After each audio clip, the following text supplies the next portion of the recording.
தேர்தல் வேற வரப்போகுது. எல்லா கட்சிகளும் அவங்களுக்கான திட்டத்த வந்து சொல்லிக்கிட்டு இருக்காங்க. நாங்க இத செய்றோம், அத செய்றோம் அப்படின்னு சொல்லிட்டு. என்ன பொறுத்தவரைக்கும் ஒரு நல்ல அரசாங்கம் வேணும்னா, நல்ல ஒரு தரமான சாலை இருக்கணும். குழந்தைங்களுக்கு சரியான கல்வி கொண்டு வரணும்.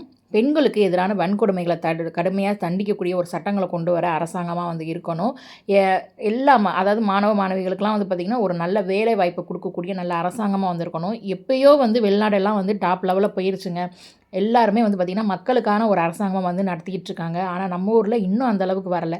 நான் என்ன சொல்றேன்னா, ஒரு குப்பையில்லா நகரமா கூட முதல்ல வந்து தமிழ்நாட மாத்துங்க. அதுக்கப்புறம் நீங்க எல்லா சட்டங்களும் கொண்டு வாங்க. எல்லாமே நீங்க பண்ணலாம். அதே மாதிரி வன்கொடுமைகளுக்கு எதிரான சட்டம் கடுமையா கொண்டு வரணும். மது ஒழிப்பு, அதுக்கப்புறம் வந்து பார்த்திங்கன்னா, இந்த போதைப் பொருட்களான இந்த விற்பனைலாம் இருக்கு இல்லையா? அதெல்லாம் கொஞ்சம் வந்து தடை செய்யணும். ஸோ வந்து எல்லா இடங்களையும் வந்து போலீஸ் வந்து அங்கங்க இருக்கிற மாரி இருக்கணுங்க. அப்பதாங்க இந்த வாகன விபத்துகள் எல்லாமே வந்து கொஞ்சம் கொஞ்சமா குறையும்.